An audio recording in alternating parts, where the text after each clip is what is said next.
Friends, how are you?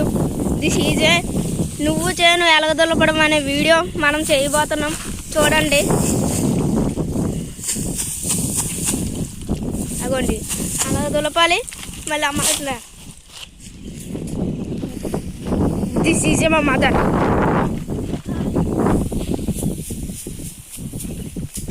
నువ్వు చేను ఎలా దులపడం కోసం మీరు కొంచెం చెప్తారా మాకు?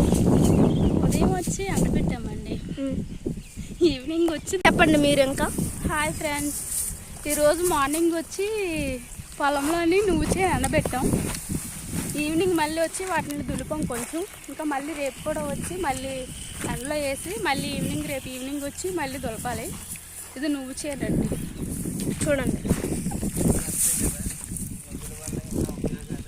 నువ్వుల వల్ల చాలా ఉపయోగాలు ఉన్నాయి. అవునండి, చెప్పండి మీరు.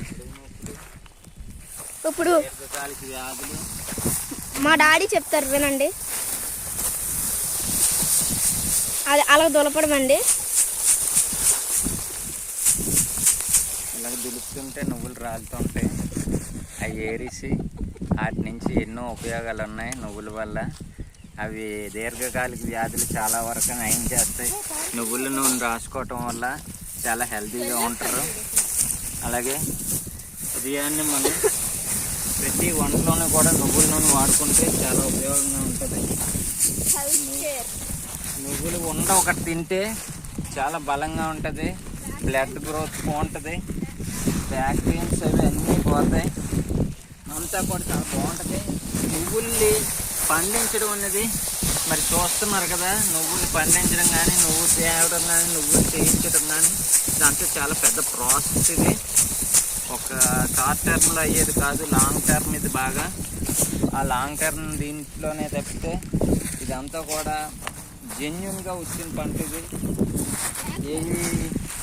ఏ మందులు వేసి పండించింది కాదు, న్యాచురల్గా భూమిలో అలా వేసి మామూలుగా నీరు పెట్టి పండించినవి ఇవన్నీ.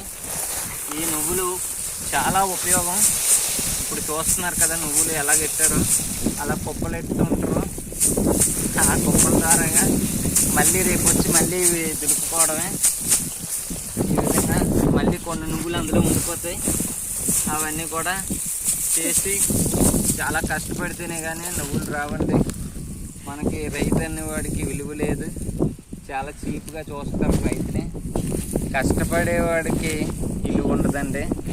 పనివాడు ఎప్పుడు అలాగంతే, ఇంకా పనివాడి కిందే ఉంటాడు. చెప్పేవాడు ఎప్పుడు చెప్తూనే ఉంటాడు, మా వాడు తీరుతూనే ఉంటాడు.